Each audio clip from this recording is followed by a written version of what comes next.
Jesús, de camino hacia Jerusalén, recorría ciudades y aldeas enseñando. Uno le preguntó: Señor, ¿serán pocos los que se salven? Jesús les dijo: esforzaos en entrar por la puerta estrecha. Os digo que muchos intentarán entrar y no podrán. Cuando el amo de la casa se levante y cierre la puerta, os quedaréis fuera y llamaréis a la puerta diciendo: Señor, ábrenos. Y él le replicará: no sé quiénes sois. Entonces comenzaréis a decir: hemos comido y bebido contigo, y tú has enseñado en nuestras plazas. Pero él les dirá: no sé quiénes son, alejaos de mí, malvados. Entonces será el llanto y el rechinar de dientes, cuando veáis a Abraham, Isaac y Jacob y a todos los profetas en el reino de Dios, y vosotros os veáis echados fuera. Y vendrán de oriente y occidente, del norte y del sur, y se sentarán a la mesa en el reino de Dios. Mirad, hay últimos que serán primeros y primeros que serán últimos. Palabra del Señor. Te damos infinitas gracias, Padre Santo, por esta palabra que nos regalas. Bendícenos hoy y siempre. Amén. Nuestro tema de hoy lo vamos a llamar sanación intergenérica o sanación del árbol familiar. ¿Sanación del árbol qué? Familiar. Es importante comentarles cómo se inició la experiencia de orar por el árbol familiar, porque de pronto muchos no lo conocen y pues no saben qué base bíblica tiene.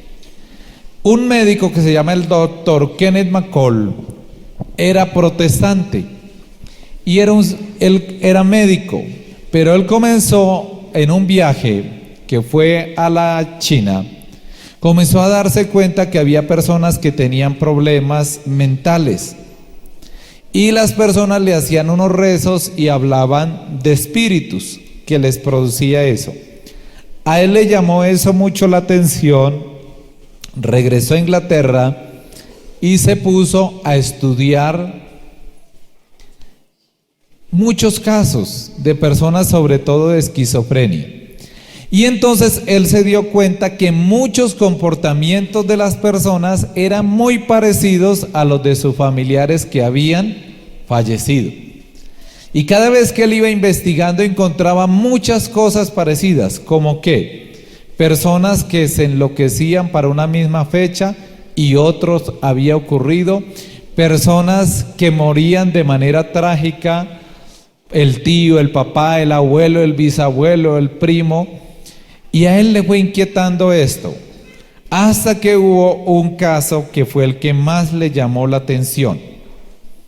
Un hombre había en determinada fecha, era para el mes de noviembre, él se enloquecía, le daba fiebres, escalofrío, se levantaba, cogía cualquier palo de escoba, y decía que él era pirata y comenzaba a golpear diversas cosas como en lucha.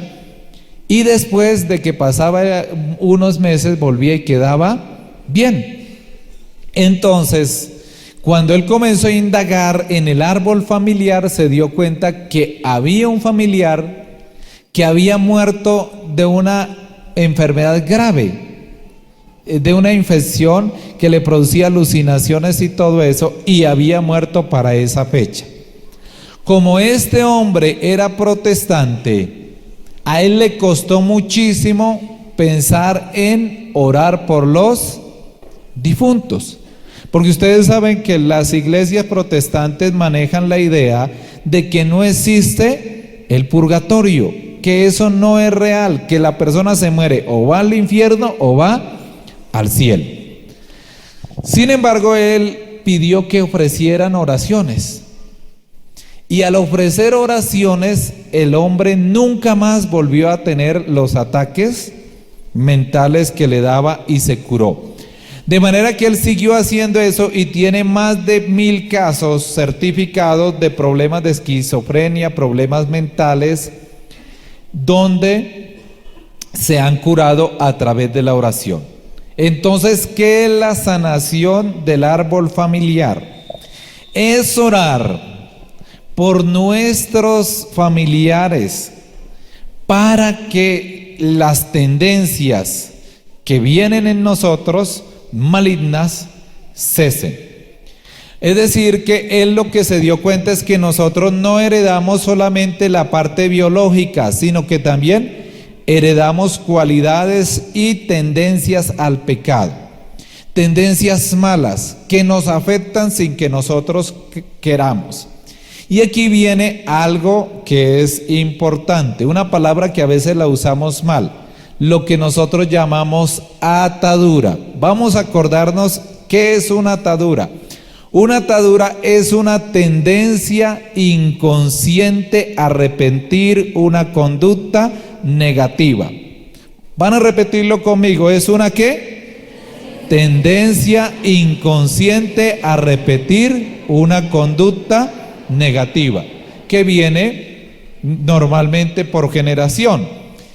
¿Qué cosas se ha descubierto que las personas traen por generación que son las más fuertes? El odio, la tendencia a odiar puede venir por generación, se puede recibir esa tendencia a la agresividad, a la violencia. Esa es una de las grandes preocupaciones de nosotros como colombianos, que la guerra ya casi que la hemos recibido por herencia, el odio por herencia. Si ustedes observan, hermanos, la guerra entre los palestinos y los israelitas lleva años, y desde niños ellos ya van cogiendo piedras para lanzarle, es decir, que en sus mismos rasgos se ve el odio. ¿Qué otra cosa se puede recibir como tendencia o inclinación? La incredulidad se puede heredar. Ponga bien cuidado, se puede heredar. Todas las tendencias a vicios, a prostitución y las tendencias al ocultismo, a buscar en fuentes ocultas todo lo diabólico. ¿Por qué? Porque hay una directa relación de los familiares con el mal. Y muchas veces no lo hacen a nombre de ellos, sino a nombre de toda la familia. Entonces, ¿qué descubrieron ellos? O este doctor McCall se dio cuenta de la necesidad de orar por los difuntos. Por eso es necesario tener en cuenta, acabo de pasar la fecha, una enseñanza muy importante bíblica, la enseñanza del purgatorio. ¿La enseñanza de qué? Yo quiero, queridos de Dios, que ustedes apunten las citas bíblicas que le voy a dar, porque me gusta que después lleguen a casa y lean. Mire, en la palabra de Dios hay dos ideas de donde nace el purgatorio. Dos ideas.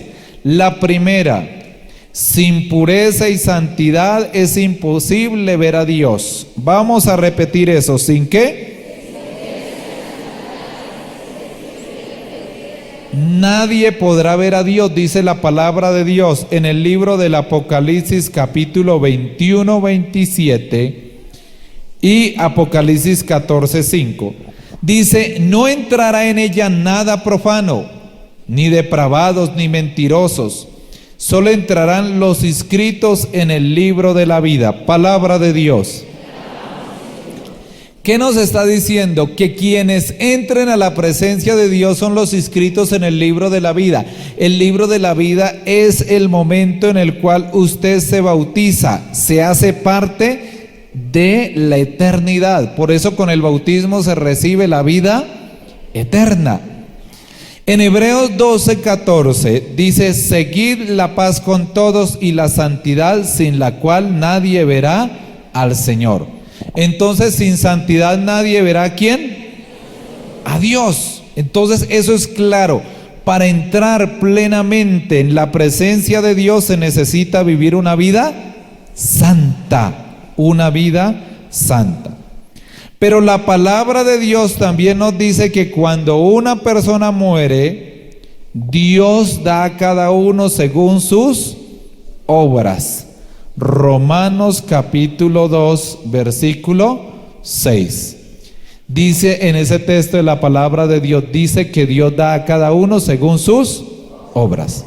Entonces nos vamos poniendo de acuerdo. Lo primero, entonces, sin santidad no podremos ver a... Y Dios, cuando muramos, nos va a juzgar según nuestras obras.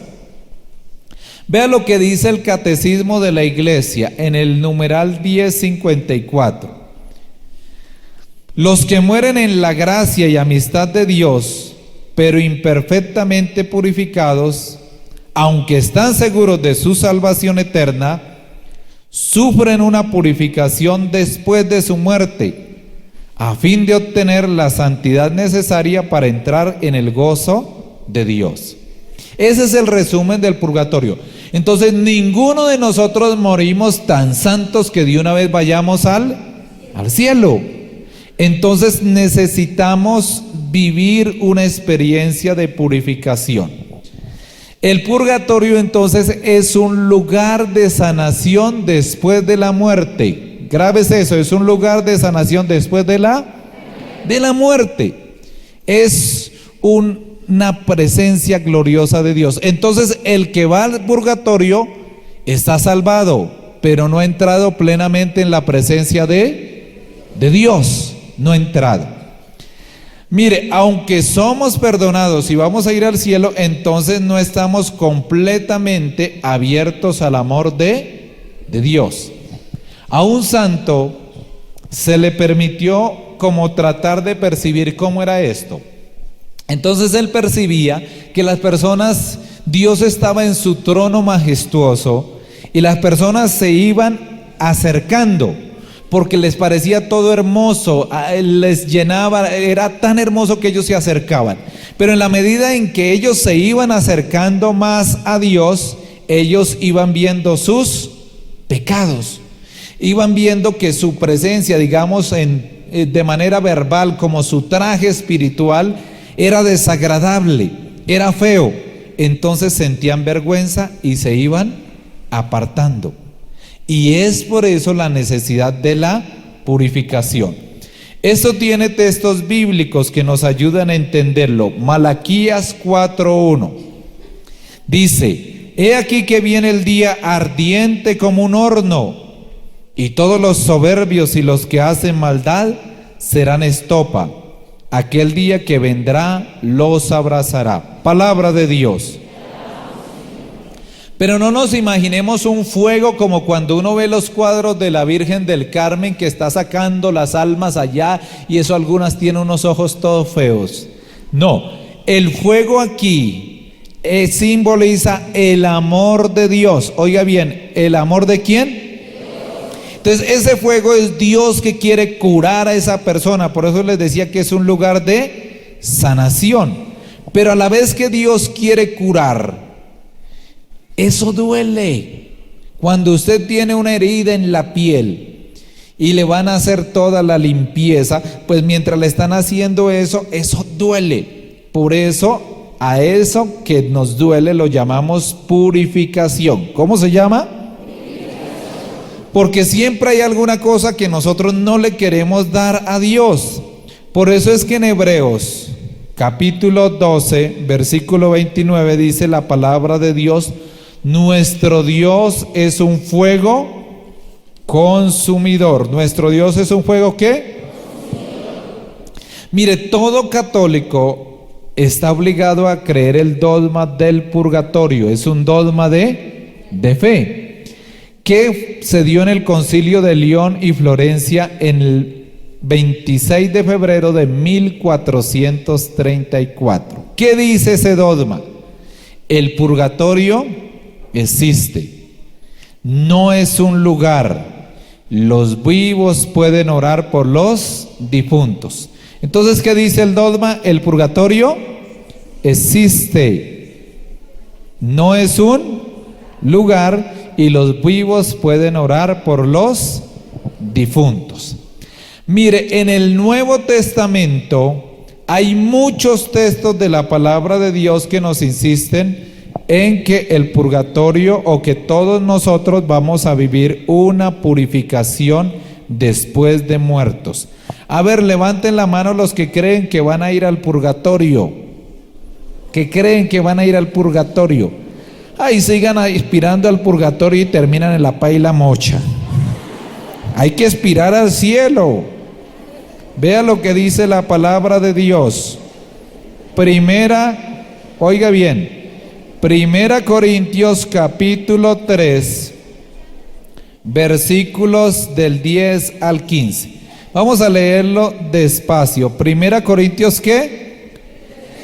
Capítulo 3, versículo de 10 al 15. Dice: conforme a la gracia de Dios que me fue dada, yo como buen arquitecto puse el cimiento y otro construye encima. Mire cada cual cómo construye. ¿De qué estará hablando? De construir nuestra propia vida. Dice: pues nadie puede poner otro cimiento que el que ya ha sido puesto, Jesucristo. Y si uno construye sobre este cimiento con oro, plata, piedras preciosas, madera, heno, paja, la obra de cada cual quedará al descubierto. Recuerde que aquí está utilizando simbólicamente. El oro se utiliza para hablar de la divinidad. Las piedras preciosas, cada uno de estos elementos está representando una manera de vivir la vida en Dios. Dice: la obra de cada cual quedará al descubierto. La obra de cada uno quedará ¿cuándo? Al descubierto. ¿Cuándo? Después de muerto. Dice: se manifestará el día que ha de revelarse por el fuego. ¿El día que ha de revelarse por quién? Ahí nos está hablando ¿de qué? Del purgatorio. ¿Del qué? Del purgatorio. Dice: y la calidad de la obra de cada cual la probará el fuego. Aquel cuya obra construida sobre el cimiento resista, recibirá la recompensa. Mas aquel cuya obra quede abrasada, sufrirá el daño. Él, no obstante, quedará salvo, pero como quien pasa a través del fuego. Palabra de Dios. Entonces la persona queda salvo, pero pasará por el fuego. Queridos de Dios, también el apóstol San Pablo nos insiste que hay que ayudar orando a los muertos. ¿En dónde está eso? En 2 Timoteo 1:16. En esta 2 Timoteo 1:16, él nos pide y dice que oren por Onésiforo. Onésiforo ya había muerto, pero él pide que se haga oración por él. Pero ¿por qué razón nosotros podemos orar por los difuntos? ¿Por qué? Porque el amor trasciende el tiempo. La palabra de Dios lo dice, que toda la fe pasará. Lo único que no pasa es el amor. 1 Corintios 13:13. Entonces nosotros podemos orar por los difuntos para que reciban el amor de Dios, reciban el perdón de Dios, reciban todas las gracias que ellos no quisieron recibir en vida. Y eso es lo que nosotros llamamos oración intergeneracional. Oración intergeneracional. En 1 de Juan, capítulo 3, versículo 3 dice: quien espera en Él se purifica como Él es puro. Palabra de Dios. Entonces, queridos de Dios, mire, todos nosotros somos miembros de Cristo por el bautismo. Es decir, fuimos incorporados en Él. Es como si usted se sumergiera en Cristo. Entonces, las cosas buenas de las personas nos ayudan o nos afectan. Así como suena, ¿nos ayudan o qué? O nos afectan. Entonces, por eso hay un texto que yo quiero que en su casa lo lean. Precioso, precioso. Es el más claro de todos los que hemos leído. Está en la 1 Corintios capítulo 15, versículo 29. Dice: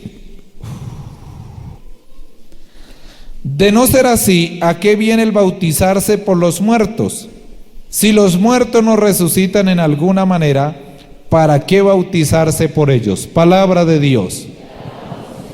Dirán ustedes, ¿pero qué quiere decir eso?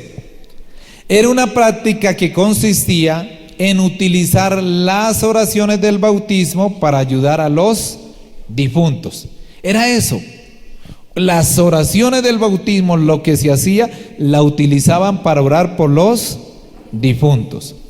Miren, en el siglo I los cristianos eran conscientes de orar por los muertos, por eso en las catatumbas iban allí a orar. Incluso hay una, digamos, placa de la antigüedad de una mujer que se llamaba Lucífera, y el esposo pedía que oraran por su esposa que se llamaba Lucífera. Cuando Dios les dio a ustedes harta platica, vayan a Roma y por supuesto me invitan y vamos a ver esa tumba allá y el escrito, pero eso era desde los primeros cristianos. Los primeros libros de oración también hablan de la oración por los difuntos.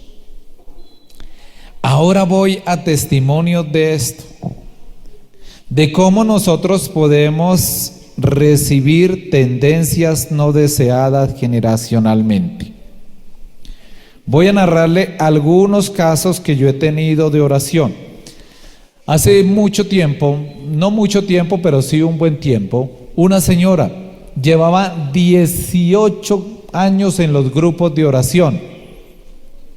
Y ella me decía, mire, yo cada día vivo más deprimida y cada vez que oro, vivo más mal. Yo no sé qué es lo que pasa conmigo, incluso hasta económicamente. Y entonces se me ocurrió decirle, bueno, pues hagamos oración intergeneracional. Oremos. Si usted está confesada, usted ha trabajado, ha hecho muchas obras para Dios, no tiene que ocurrir. Uno cuando se acerca a Dios tiene que verse los frutos. Cuando comienza a hacerle la oración a esta señora, se pega una transformada horrible, su rostro, sus brazos, comienza a hacer unos ruidos espantosos por la boca. Y pues ciertamente me iba un poquito asustando, pero yo seguía haciéndole oración. ¿Sabe qué había ocurrido? Su papá se había consagrado al demonio y la había consagrado a ella. Y ella no tenía ni idea. Hermanos, fue una oración realmente larga de liberación, pero esta mujer después de esa oración larga de liberación quedó completamente bien y su familia y su situación económica cambió totalmente. ¿Por qué? Porque estaba atada por esa consagración. Hay muchas tendencias, hermanos, que a uno le pueden parecer extrañas. En una oportunidad estábamos orando por una señora. Y cuando estábamos orando por ella, Dios colocaba en el corazón que en la familia de ella todos abortaban, que las mujeres abortaban el primer hijo. Y cuando se le preguntó a ella se puso a llorar muchísimo. ¿Por qué? Porque hacía una semana que ella había abortado involuntariamente. Es decir, que venía esa tendencia generacional a abortar el primer hijo. Podría yo alargarme contándoles muchas cosas más. Voy a contarles algunas que les puede parecer extrañas. Las personas en su cuerpo, oiga bien, pueden traer codificados dolores físicos que vienen por generación. Una vez estaba haciendo oración por una muchacha y cuando estaba haciendo la oración el Señor colocaba fuertemente en mi corazón que ella había sido maltratada. Y entonces, que en su generación los familiares habían sido maltratados. Entonces el papá en los arranques de ira cogía la leña, porque ustedes saben que antiguamente se cocinaba con leña y con el hacha se cortaba la leña.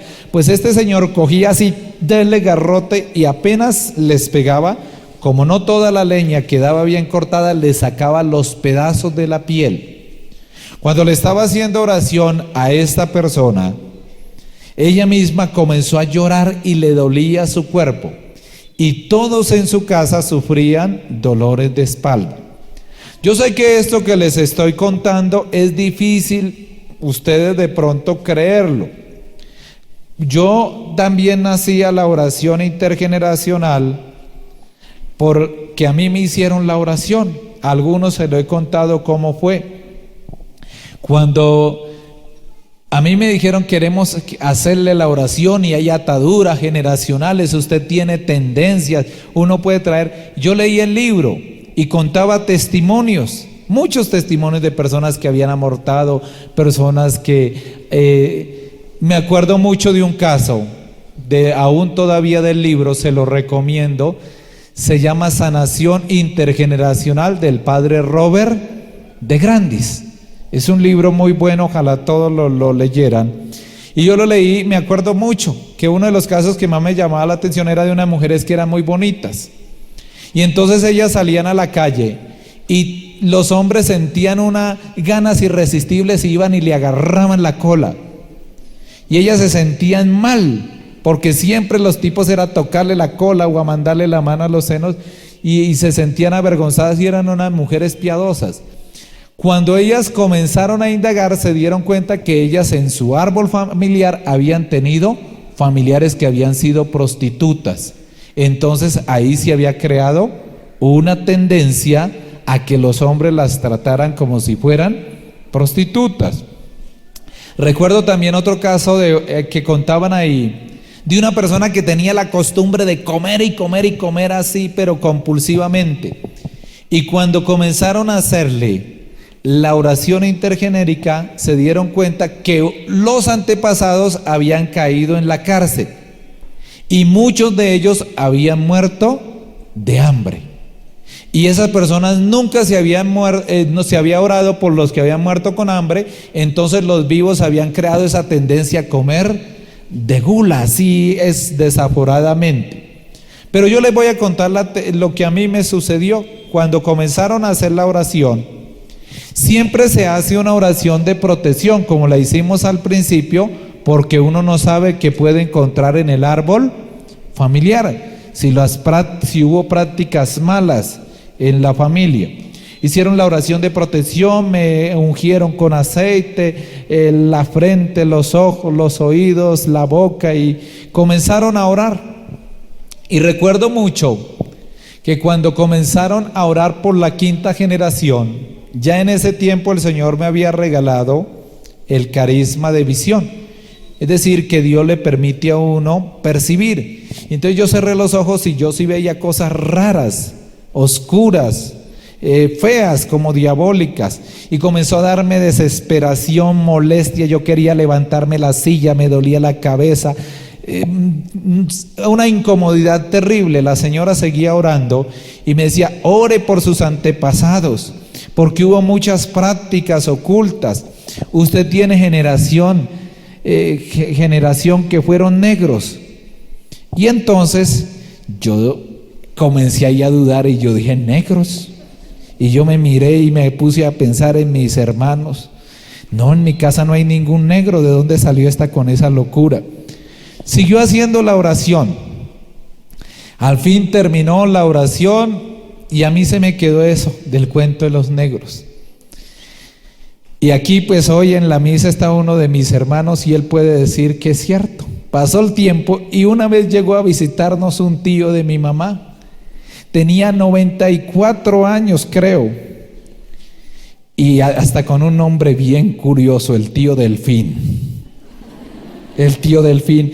Y cuando mamá nos dijo, yo pensé que ya estaba muerto y apareció un familiar mío, un tío, y entonces me voy a conocer el tío Delfín, negro, el viejo. Y pude confirmar eso. Hermano, uno a veces se niega a creer tendencias. Mire, hay cosas que yo me he dado cuenta como colombianos y las he leído. Una de las tendencias más grandes que tenemos como colombianos, escrito, oiga bien, investigado, es la tendencia a la deshonestidad. Desde la antigüedad ya aparecen escritos de la tendencia a la deshonestidad. ¿En qué manera? Amabilidad para poder negociar. Incluso llega a decir que nosotros somos amables para pedir prestado y buscamos cualquier disculpa para enojarnos porque creemos que eso nos da derecho a no pagarle a nadie las deudas. Algo que yo una vez fui a una misión al Cauca, y yo lo molesto mucho en misa. En el Cauca, usted va a los sitios indígenas y los templos tienen unas ventanas grandes. Y los indígenas, aún hoy, ellos no entran directamente a misa, sino que ellos se paran en las ventanas. Y ya después sí entran al templo. Y entonces yo le preguntaba a un misionero italiano por qué las ventanas así. Me dice, ¿no se ha dado cuenta que la gente entra a misa y no se sienta en las primeras bancas? ¿Sí se han dado ustedes cuenta de eso? Eso viene de los indígenas. Ellos se hacían en las últimas bancas porque pensaban que los iban a matar y podían salir corriendo. Algo de indio todavía tenemos cuando no nos sentamos en las primeras bancas. Y uno no se da cuenta de esos detalles, hermanos.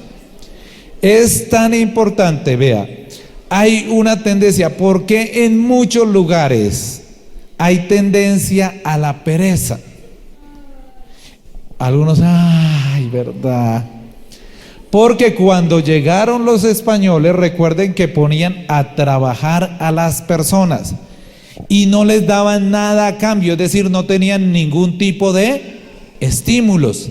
Entonces ellos procuraban enfermarse, incluso lesionarse, para no ir a trabajar. Entonces, muchas áreas, incluso ya investigadas, hay tendencias e inclinaciones que vienen por generación. Estaba predicando este domingo pasado en el Ecuador y uno ve todavía cosas muy arraigadas. En el Ecuador, el día de los difuntos, hacen la chicha morada o la colada morada, y es una comida que solamente la comen el día de los difuntos. Pero eso viene de rasgos muy profundos indígenas. Por eso nosotros tenemos que estudiar en nuestra vida familiar qué áreas, qué pecados nosotros necesitamos trabajar. Hay cosas que les pueden parecer a ustedes increíbles, pero que se dan. Yo les voy a narrar 2 casos para que ustedes noten por qué hay que orar por los difuntos. Yo recuerdo que la primera vez que expliqué esto fue en la parroquia anterior donde estábamos. Me acuerdo que fue un día toda la mañana que les expliqué, nos preparamos para la misa. Y recuerdo muchísimo que una señora se levantó y dijo, ahora entiendo lo que no entendía. Y yo, ¿cómo así? Díganos aquí.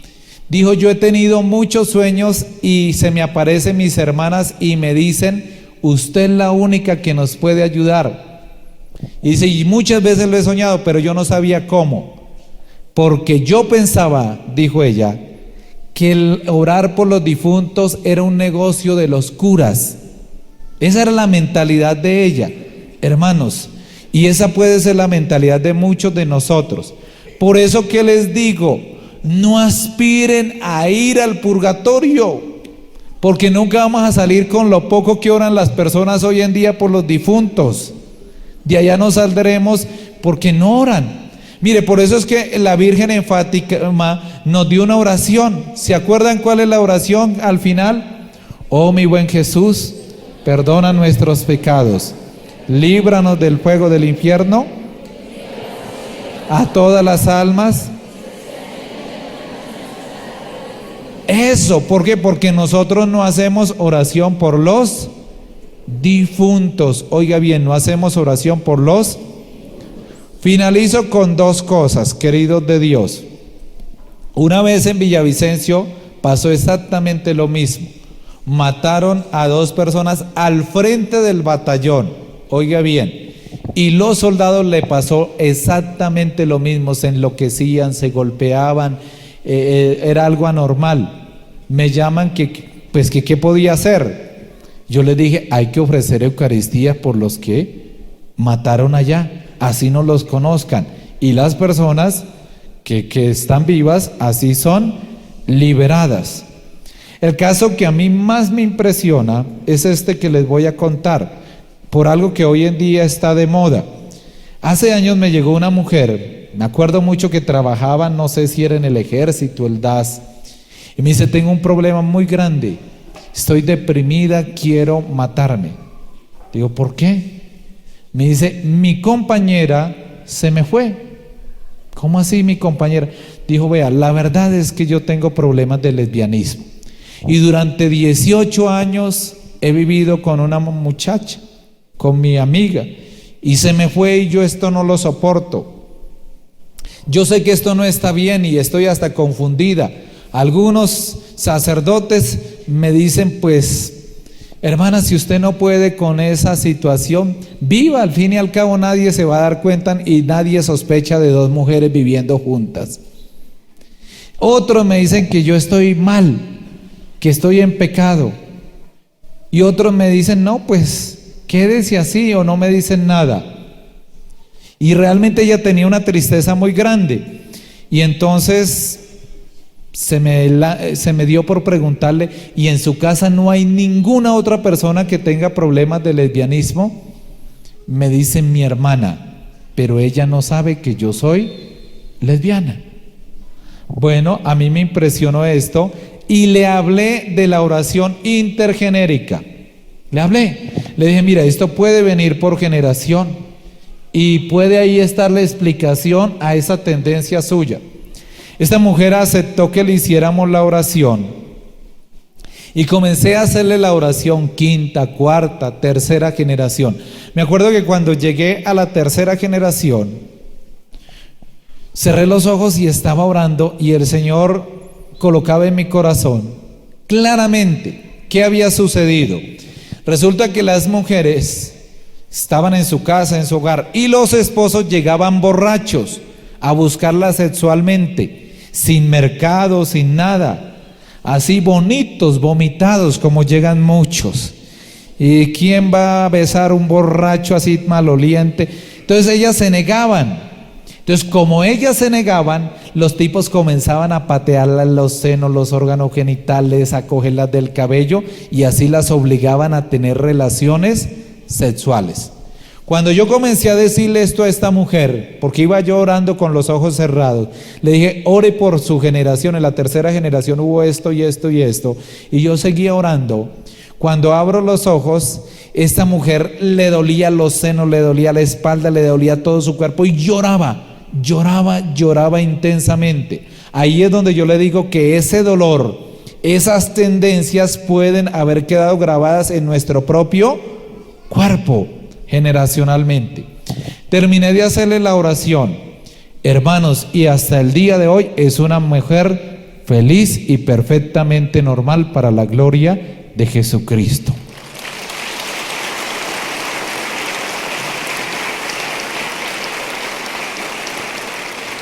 Voy a finalizar, queridos de Dios, porque ya esto se ha investigado mucho. Hay un médico psiquiatra, se llama el doctor Bell Hellinger, es el fundador de la terapia sistémica de familia en Alemania. Vea lo que él dice: nacemos con una naturaleza heredada de nuestra gente y nación. El lado negativo son los conflictos sin resolver, prejuicios, adicciones, desórdenes mentales, robos, diversas formas de abuso, odios, y acumulamos sentimientos conocidos o desconocidos presentes en el sistema familiar. Así, queridos de Dios, que muchas de nuestras áreas que no son sanadas o de nuestros comportamientos que no entendemos pueden tener raíz en el árbol familiar. Vea, esto es tan largo este tema y son tantas las cosas que yo he vivido que les voy a narrar esta, porque cada vez que les digo ya voy a acabar y no acabo, y ustedes dirán ¿a qué horas acaba? Vea, les voy a contar esto. Una señora se le estaba desviando la columna y no se encontraba médicamente la razón por qué era la desviación de la columna. Y la raíz era que ella y en su familia tenían la costumbre de meterse en los matrimonios y habían recibido maldiciones así con profundo odio para que quedaran inválidas. Y con decirle que cuando comencé a hacer la oración de rompimiento, de maldiciones, le traqueaba toda la parte de las vértebras y lloraba del dolor. Era una cosa horrible. Por eso ahorita vamos a hacer unas oraciones en esa área. Usted no se extrañe, porque muchas veces les habrá pasado cuando hacemos aquí oraciones cortas de liberación o largas, que llegan a la casa demasiado cansados o duran hasta 3, 4, 5 días maltratados. ¿A quiénes les ha pasado eso? Algunos. Y eso es porque tenemos profundas cargas de negatividad familiar.